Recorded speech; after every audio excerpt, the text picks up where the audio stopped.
cómo se obtenía el ozono y cómo se aplicaba inyectando el ozono, haciendo insuflaciones rectales o intravenosas. La realidad es que ese curso de capacitación nunca llegó y empezamos a hacerlo empíricamente. Otros amigos y yo nos llevamos unos sustos tremendos al hacer las aplicaciones intravenosas, y como no sabíamos qué es lo que hacían y los mecanismos de acción, porque no había información en ese entonces de las bases científicas de la ozonoterapia, yo mejor arrumbé el aparato. Y hasta el año 2000, que fui invitado por unos amigos a un congreso de ozonoterapia en La Habana, Cuba, fue que a partir de entonces ya definitivamente empecé a incursionar en la terapia. Tomé un curso en La Habana.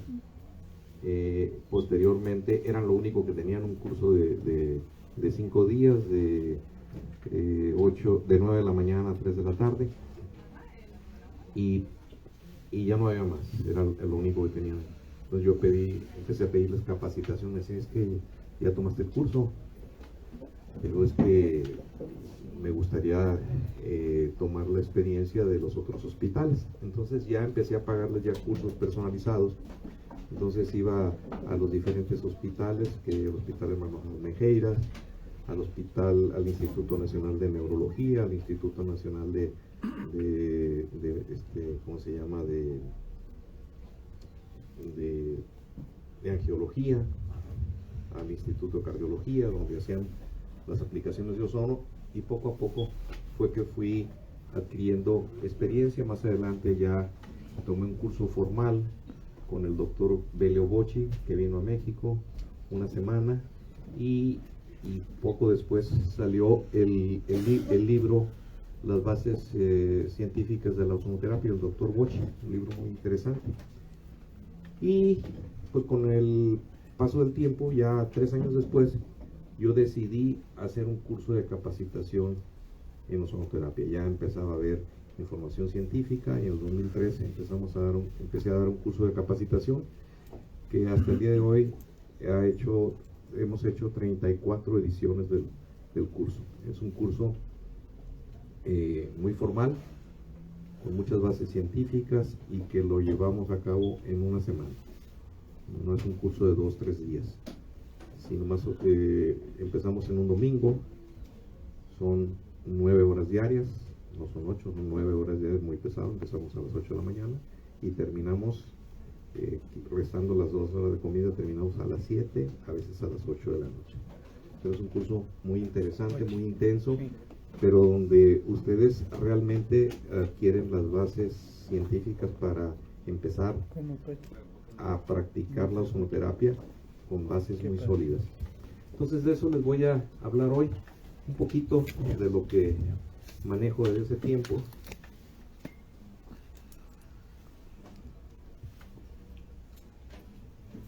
No sé exactamente dónde apuntar.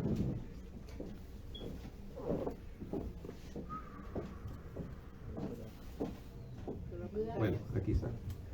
Bueno, hemos oído hablar del ozono, y que el ozono se produce en el medio ambiente, y que existe una capa de ozono que protege el planeta. Muy interesante comentarles que en las diferentes capas de la atmósfera hay ozono, pero principalmente después de los 10 hasta los 45-50 kilómetros de distancia del planeta es donde se forma una capa de ozono. Esa capa se produce porque reacciona con las moléculas del oxígeno, reacciona los rayos ultravioleta, que vienen con una gran energía, y hace que se desdoble parte de las moléculas del gas ozono y se agrupe formando tríos, y eso se da en esa capa. Se forma esa capa de ozono. Esa capa se está formando durante el día mientras está la presencia de la luz solar. En la noche pues ya no hay capa de ozono, pero esa capa de ozono es muy interesante, porque esa capa de ozono atenúa la fuerza con la que viene la radiación ultravioleta, y permite el paso de unas fracciones de la luz ultravioleta. Por ejemplo, la ultravioleta C, completamente rechazada. La ultravioleta B que es más agresiva, prácticamente el 90% es rechazada y pasa a una parte. Y la ultravioleta A, que es una emisión de rayos ultravioletas suaves, esa pasa completamente, ¿no? Y esto permite la vida en el planeta. Si no existiera la capa de ozono, prácticamente no podría existir vida, porque todos los seres humanos, los animales y las plantas, todos quedarían achicharrados. Incluso no habría ni siquiera vida marina. El ozono fue descubierto por el científico Schönbein en Alemania en 1840. Él descubrió, al hacer unos experimentos pasando por un arco voltaico, oxígeno, notó que se producía un olor picante y a eso le llamó ozono, que viene del griego ozein. Asociaciones nacionales e internacionales de ozonoterapia, y existe el Comité Científico Internacional de Ozonoterapia, que tiene estas siglas, isco3.org, que lo recomiendo que lo visiten. Es un sitio muy serio donde hay más de 3.000 artículos científicos sobre ozonoterapia, y lo que va saliendo va entrando ahí. Todas las semanas hay 1 o 2 artículos, o 3 al mes. Fácil, hay 12, 15 artículos nuevos.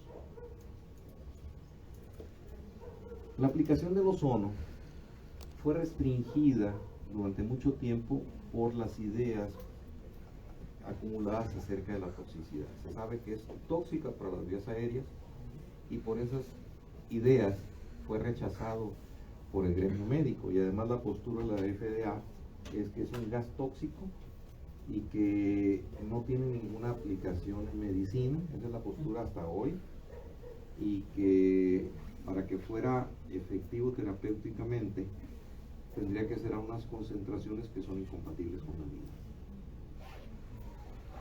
Es una verdad a medias,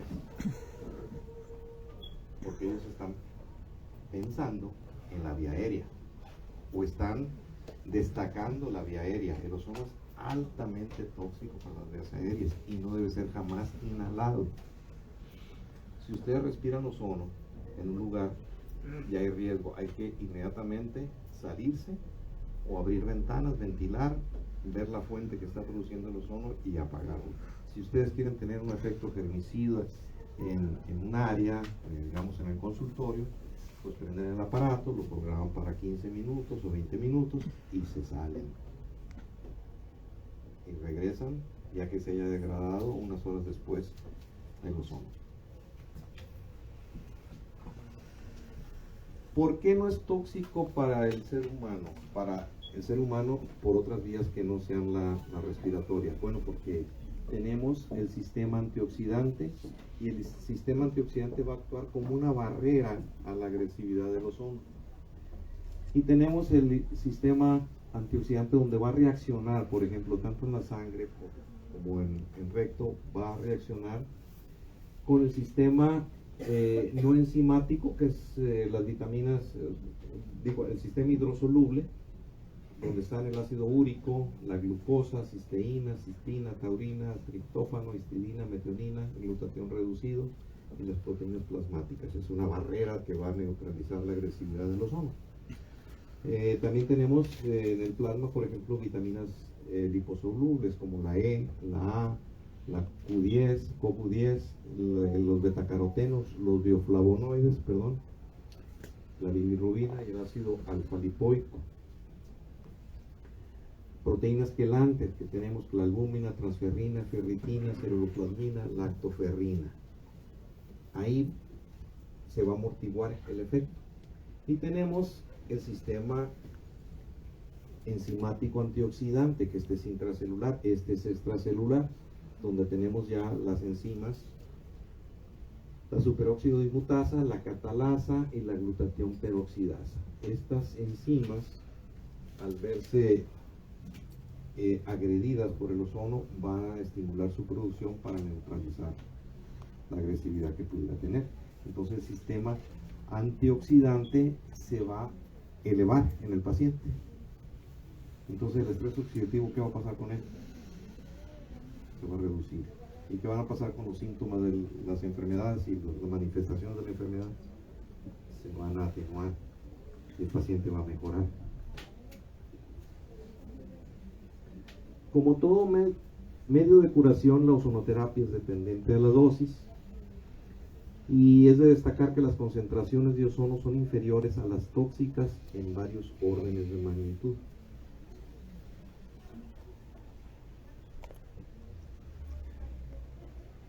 Hay muchas investigaciones que se han hecho en muchas partes del mundo, principalmente en Rusia, en Cuba, en Alemania, en Italia, y han demostrado su inocuidad a través de protocolos ya bien definidos. Hay muchos estudios preclínicos, toxicológicos, genotóxicos y clínicos que avalan su aplicación e inocuidad en un intervalo bastante amplio de dosis. Fue regularizada por primera vez, el primer país en regularizar la aplicación del ozono fue Rusia en el 2007, por el Servicio Federal de Control en Áreas de Salud Pública y Desarrollo Social. Cuba lo hace en el 2009, España lo ha revisado en 15 de 17 comunidades autónomas, en Italia en varias regiones, Lombardía, Emilia-Romagna, Marche y en Lazio. Los rusos son los que han estudiado muy a profundidad la ozonoterapia y tienen indicaciones precisas. Por ejemplo, en ginecobstetricia tienen ustedes una serie de indicaciones, enfermedades comunes del embarazo, como la hiperemesis gravídica, amenaza de aborto, insuficiencia placentaria, infecciones virales, toxemia del embarazo, anemia del embarazo, profilaxis de infección intrauterina del feto y en profilaxis de agravamiento crónico de pielonefritis, de sepsis postcesárea, partos sépticos y de abortos en el primer trimestre, endometriosis o endometritis crónica, pacientes con apendicitis, en fin. El ozono se puede utilizar como un sistema para hacer preacondicionamiento oxidativo. ¿Qué quiere decir eso? Vamos a mejorar el sistema antioxidante de un paciente, por ejemplo, que va a ser sometido a una cirugía. ¿Y cómo le va a ir a ese paciente? Muy bien, muy bien. Yo tengo experiencia en haber preparado pacientes para cirugías complejas, por ejemplo, cirugías de corazón abierto. El paciente al día siguiente se quiere ir para su casa porque se siente bien y no tiene dolor, pero lo preparé antes. En cambio, pacientes que les hacen una cirugía de tórax, yo tuve un amigo mío que se lo ofreció un médico torrino, pero que es muy cerradito. Entonces él lo quiso y se operó así, sin nada de preparación. Y duró con el dolor, primero para levantarse de la cama, como 3 días. Y después cada paso que daba le dolía el tórax.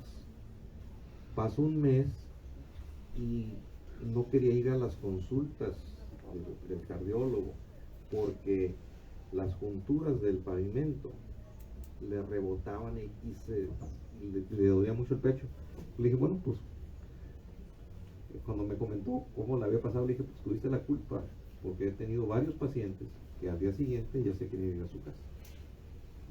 Pero bueno, hay gente que es cerradita para eso, y aunque sean tus amigos, te respetan como amigo, pero no te respetan como médico, ¿no?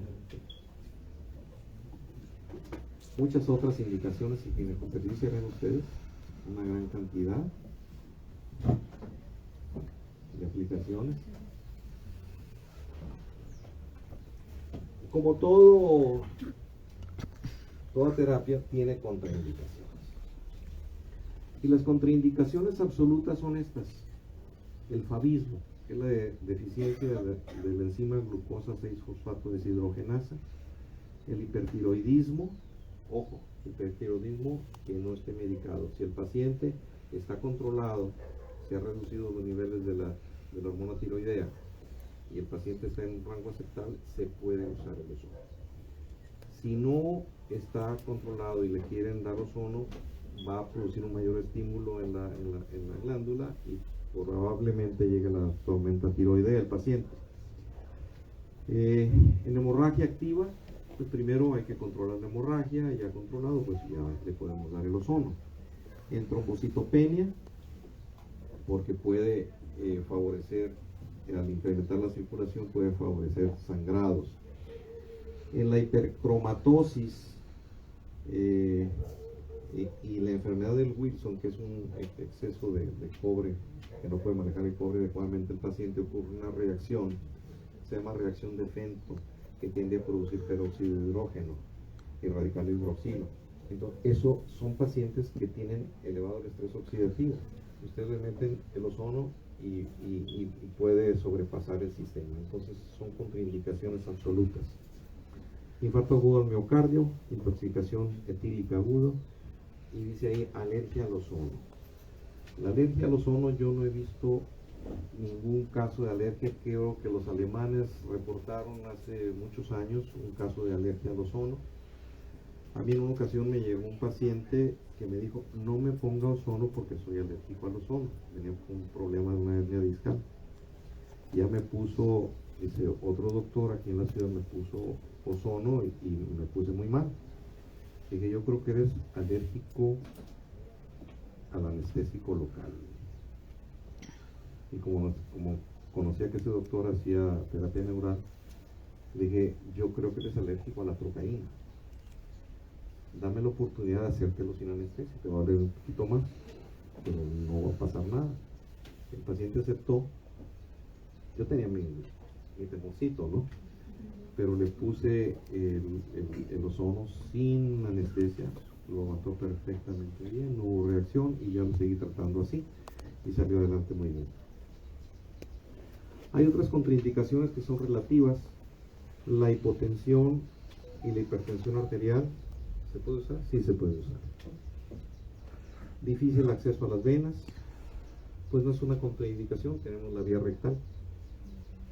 Descompensación hemodinámica e hipocoagulación. Es una descompensación hemodinámica, primero hay que estabilizar al paciente y ya después pensamos en aplicarle el ozono dependiendo de la enfermedad que tenga, ¿no? Es ampliamente utilizada la ozonoterapia en Cuba, en consultorios de medicina familiar, institutos de salud, policlínicos, hospitales provinciales y policlínicos. Prácticamente en todo el sistema de salud, nivel de atención primario, secundario y terciario, se utilizan ampliamente en Cuba, y eso ha permitido unos ahorros gigantescos para las atenciones en salud. Hay un estudio que tiene la doctora Vivian Borroto, que es la presidenta de la Asociación Cubana de Ozonoterapia, muy interesante, donde demuestra los ahorros en millones de dólares que han hecho los cubanos al implementar la ozonoterapia en todo el Sistema Nacional de Salud. Aquí tenemos una visita que di a Cuba. Aquí tienen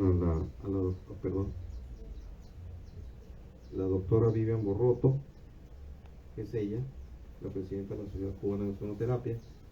Aquí está su servidor. Habíamos hecho una visita hospitalaria. Este señor en ese entonces era el presidente de la Comisión Nacional de Salud, y estábamos por medio de la asociación que yo represento, pues buscando que la Comisión de Salud aprobara la aplicación de la ozonoterapia. Él era médico pediatra y nos echó mucho la mano. Incluso se fue conmigo para hacer ese viaje. Recorrimos los sistemas de atención primaria, secundaria y el tercer nivel, y él quedó maravillado con los resultados obtenidos, ¿no? Y él platicaba con los médicos, con las enfermeras e incluso con los pacientes. Este es el Instituto Nacional de Rehabilitación de Cuba, donde lo emplean ampliamente, porque la combinación de rehabilitación con ozonoterapia hace que los tiempos de rehabilitación se reduzcan considerablemente, y eso pues también implica menos costos para el Estado, ¿no? Cada año en diferentes partes del mundo se reciben tratamientos para múltiples dolencias, destacando las hernias discales, la enfermedad isquémica de cualquier parte, corazón, cerebro, extremidades, retina, enfermedades virales crónicas, gastritis, enfermedades ulcerosas, colitis, diabetes, deficiencias inmunológicas, procesos purulentos, afecciones del aparato locomotor, enfermedades de la piel, incluso para el SIDA, el cáncer y recientemente para el SARS-CoV-2. Las vías de aplicación, ya que tenemos el gas, pues son variadas. En enfermedades isquémicas podemos hacer aplicaciones, además de la sistémica, asociar la sistémica con aplicaciones, por ejemplo, en una úlcera perilesionales o intralesionales, ¿no? Incluso les decía, si tienen conejeras, pues se mete uno en las conejeras, limpia la conejera, mete gas en la conejera y después hace una curación y deja el aceite ozonizado, porque ese tiene un efecto remanente de no menos de 12 horas, ¿no? Tenemos estas enfermedades isquémicas, vean, el 4 de febrero y al 6 de febrero, miren lo que pasó. Una paciente que se le aplicó el ozono 2 días. en 2 días con la solución salina. Este es un abordaje lateral subacromial para un paciente con una bursitis, con una afectación del supraespinoso, en epicondilitis lateral, el codo del tenista, un problema de muñeca, síndrome del túnel carpiano, que da unos resultados excelentes y el paciente se le evita la cirugía. ¿Toca pinchar profundo o solo subcutáneo? No, te vas en dirección del túnel para que pase por debajo el gas. Pero la del epicóndilo y todo, hay que pinchar el tendón, así. No, en el epicóndilo no, yo uso una aguja muy finita, muy pequeñita y busco los puntos álgidos, los marco y luego me meto con microdosis de ozono. A ver, aquí, ay, no sé qué pasó, se me perdió la foto, dedos en gatillo, ¿no? En las poleas de la mano, ahí pones el ozono y desaparece rápidamente el engatillamiento del dedo. Aquí tenemos una aplicación en artrosis coxofemoral. Ahí entramos con una aguja más larga, una aguja de 3 pulgadas por lo menos. Sí. Adelante. Yo he visto que en algunas clínicas, cuando hay, por ejemplo, úlceras o varicosas, introducen una bolsita. Ah, eso viene después. Ahorita lo voy a mostrar. En artrosis de rodilla, resultados excelentes. En la mayoría de los casos inmediatos, desde la primera sesión que va el paciente, aplica uno el ozono y el dolor inmediatamente mejora.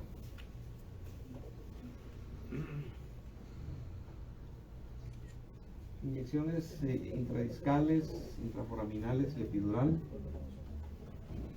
Aquí tenemos la aplicación intradiscal. Ven ustedes cómo está la aguja dentro del disco y el ozono es este elemento blanco que se ve. Incluso aquí vemos que el disco está roto porque ha salido ozono y está en el espacio epidural.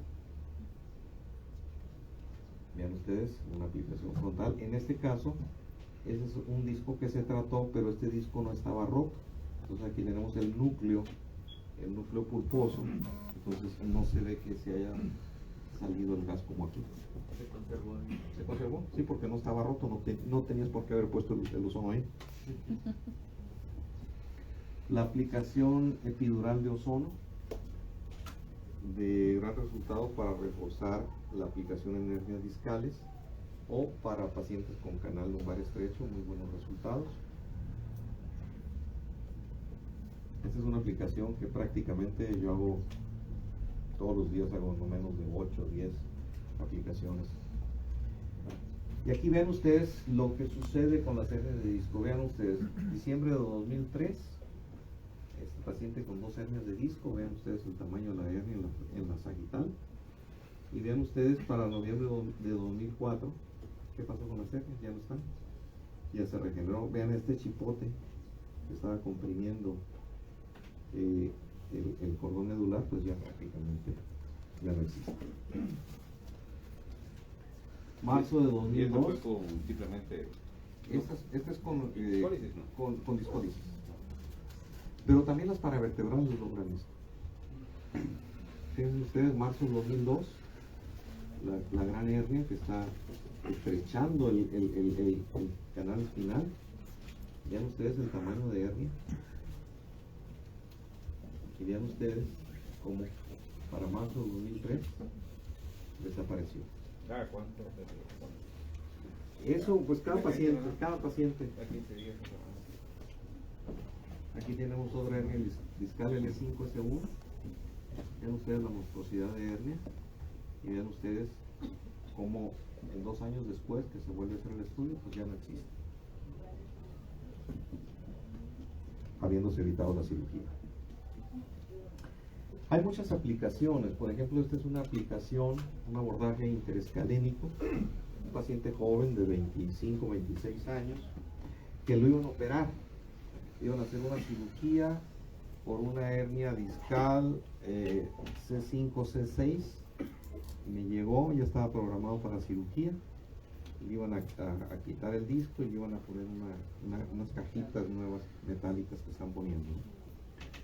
Entonces el paciente pues tenía temor de la cirugía, vino a verme y de ahí la importancia de la historia clínica, ¿no? Yo le digo, a ver, ¿qué pasó? ¿Desde cuándo? ¿Qué te detonó este problema? Y me dice, mire doctor, esto se detonó por un choque. Dice, una persona se pasó el alto y me pegó, dice, y el carro dio vueltas, dice, y mi cuello hizo esto.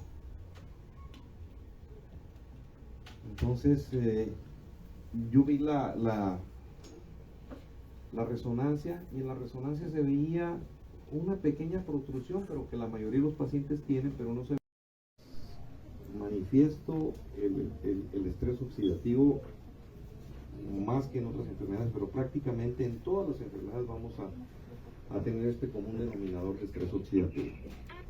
Interviene también en la liberación de autocoides, que son sustancias que produce el organismo que tienen efectos analgésicos y antiinflamatorios. Es un potente regulador metabólico y hormonal. Nos ayuda a regular, por ejemplo, la función de la hormona tiroidea, la regulación de la insulina, de las hormonas sexuales, o sea, regular la producción de las glándulas suprarrenales. Es un regulador fabuloso. Es un germicida de amplio espectro para el cual no hay resistencia ni bacteriana ni de ningún tipo. Tiene el poder de destruir las membranas o las paredes celulares. Las membranas son las células nuestras, paredes se llaman cuando son gérmenes. Destruye las paredes celulares de bacterias, de virus, de hongos y de parásitos, porque a diferencia de las membranas de nuestras células, las membranas de nuestras células reaccionan contra el estrés oxidativo y reacciona a la célula produciendo enzimas antioxidantes endógenas. En cambio, los gérmenes no tienen defensa antioxidante, por eso el ozono les es letal. Y no importa cómo se llame la bacteria y qué tan resistente sea a los antibióticos, va a sucumbir con el ozono. Es un modulador inmunológico, mejora el metabolismo del oxígeno, entonces el paciente va a mejorar mucho la irrigación sanguínea en todas partes del organismo, desde la cabeza hasta los pies, no importa qué parte del organismo. El resultado va a ser increíble en estos pacientes. Entonces todas las enfermedades prácticamente de una u otra forma siempre van a cursar con un proceso isquémico o de una carencia de oxígeno, de entrega de oxígeno a los tejidos. Y todos estos efectos los vamos a lograr cuando el ozono es aplicado correctamente en las dosis adecuadas y por la vía, siempre y cuando esta sea una vía no dañina, porque el ozono es elevadamente tóxico para las vías aéreas. se puede emplear por todas las vías que ustedes quieran, menos inhalarlo.